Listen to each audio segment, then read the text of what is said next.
Hello, class. So today we'll be looking at something very interesting in chemistry, and that is the law of conservation of mass. Okay, it's the bedrock of stoichiometry. You know, when you hear the word stoichiometry in chemistry, it has to do with what students generally call the calculation aspects of chemistry. It's a part of chemistry that look at quantities of reactants and products formed in a chemical reaction. So today we'll be looking at the part one. The objective we'll be considering today is conversion of decimal fraction into the required significant figure. And then we'll look at the law of conservation of mass, see the information we can get from balanced chemical equation, and then use that to substantiate the law of conservation of mass.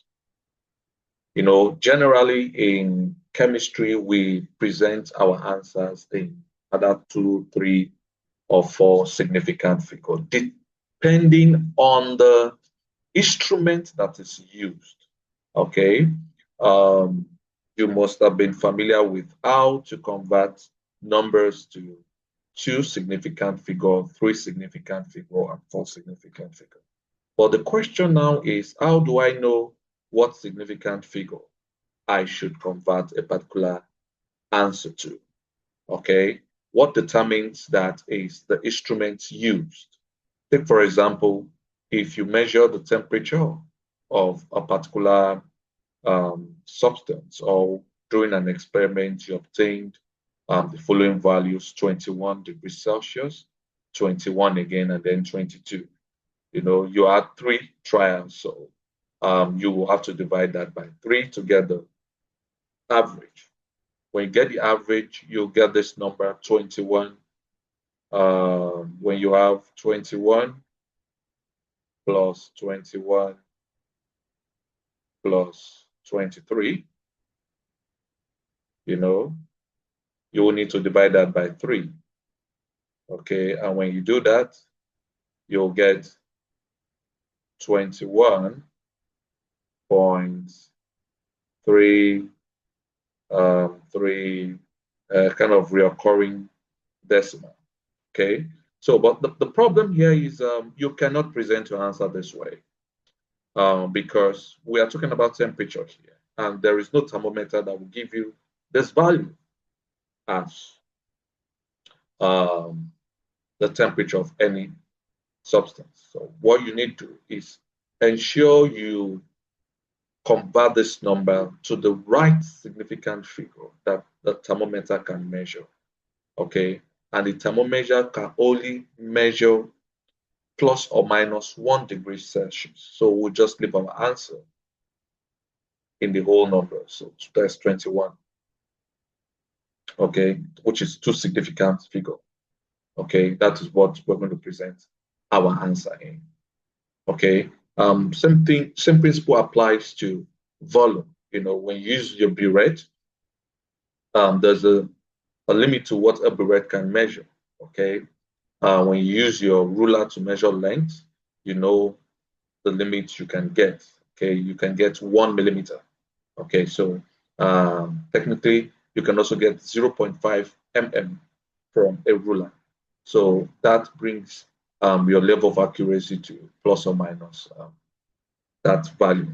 Okay, so that is what determines the significant figure that you need to present your answer in. Okay, so but in most cases, the questions will state what significant figure you need to present your answer in.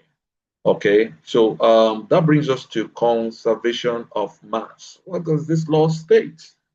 It simply states that atoms cannot be created nor destroyed in a chemical reaction. Okay, which means the same number of atoms you have before the reaction will be what you have at the end of the reaction. So on both sides of a chemical equation, what you should have on the left should be the same as what you have on the right. Okay, so for example, you have nitrogen plus hydrogen. This is known as your ABA process. So you have your nitrogen plus your hydrogen. Okay, we have 3 molecules of hydrogen.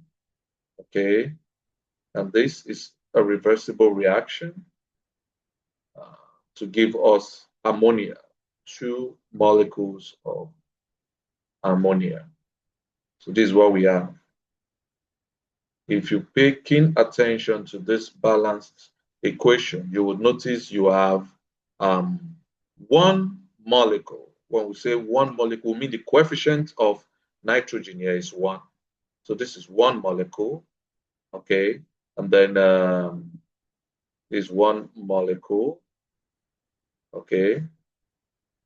And this is 3 molecule of hydrogen, okay, combined to give us 2 molecules of ammonia. All right. Now, if we want to verify the law of conservation of mass in this case, we'll look at it at the atomic level. Okay, so how many atoms of nitrogen do we have here? We have 2 atoms of nitrogen. Okay, and how many atoms of nitrogen do we have on the right now? We also have 2 atoms, okay, which means we have the same number of nitrogen atom on the left with what we have on the right, okay, and then we check out for hydrogen. How many atoms of hydrogen do we have? That would be 3 times 2, that is 6. We have 6 atoms of hydrogen, okay, and then remember this 2, which is the coefficient here, affect both the nitrogen and the hydrogen. So that will be 2 times 3, and that is 6 hydrogen. Okay, so you would notice that the total number of hydrogen atoms we have on the left, on the reactant side, is equal to the number of hydrogen atoms we have on the right-hand side. Okay, this is in total obedience to the law of conservation of mass. Okay, so as there are the same atoms present at the start and the end of a chemical reaction, also mass must be conserved in the reaction. So what that means is basically if I have 10 grams of reactant, okay, to begin with in a chemical reaction, I should have 10 grams of product on the other side, okay? Nothing should be lost, okay? So mass must be conserved. So in other words, the total mass of your reactant must be equal to the total mass you have on the product side, okay? That is what the law of conservation of mass is. You have to understand this law so that you'll be able to use it when you are asked to calculate anything, okay, from a chemical equation.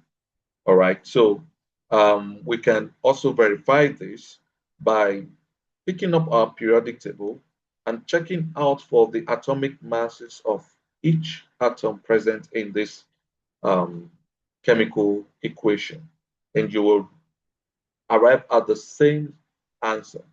So let's verify that now. From your periodic table, of course, you notice that nitrogen is 14. Okay, so that will be 2 times 14. Okay, and then that should give you 28.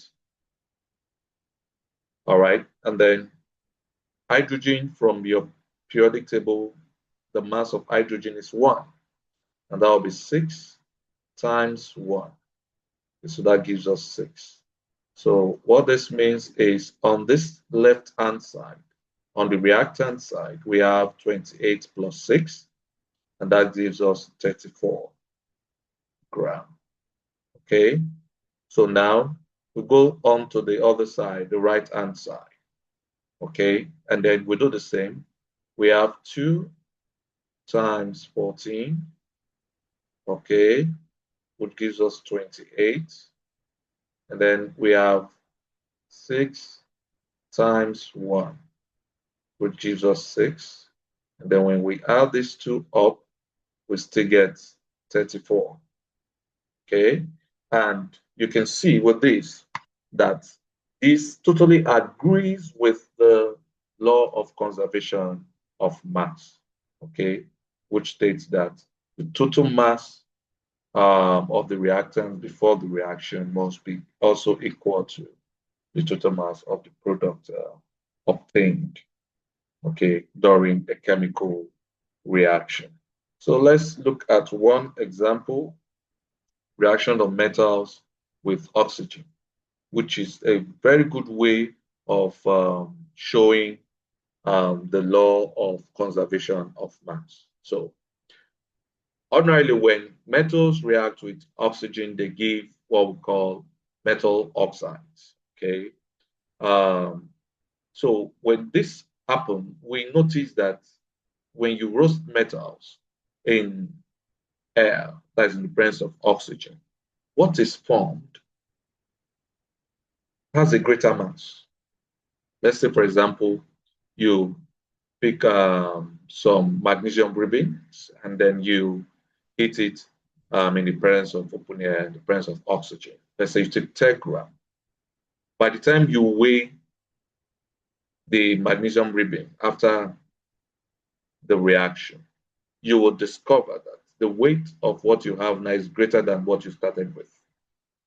Okay, so the reason for that is because magnesium, when you roast it in the presence of air, it reacts with oxygen to form magnesium oxide.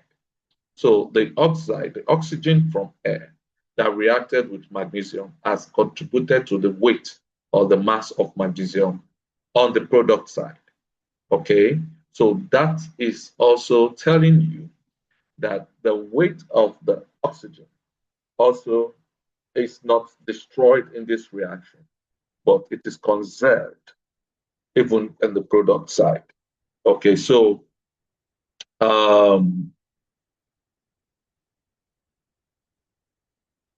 here we have 0.24 gram of magnesium, okay, which after the experiment, we now have 0.4 gram of magnesium oxide, okay, at the end of the reaction. So what this depicts is that looking at the calculation here, you have 2 moles of magnesium reacting with 1 mole of oxygen gas to give you 2 moles of magnesium oxide. All right, so when you have your starting mass for magnesium at 0.24, so after roasting it with oxygen, okay, 0.16 gram of oxygen reacted with magnesium, 0.24 gram of magnesium to produce 0.4 gram of magnesium oxide. So when you add up 0.24 and 0.16 on the left-hand side, you also have 0.40, okay, which is equal to the total mass of the product side. So with that, you can see that the law of conservation of mass is still observed in this reaction. You can also try one in a lab by taking a piece of metal, place it in a crucible, heat it in open air.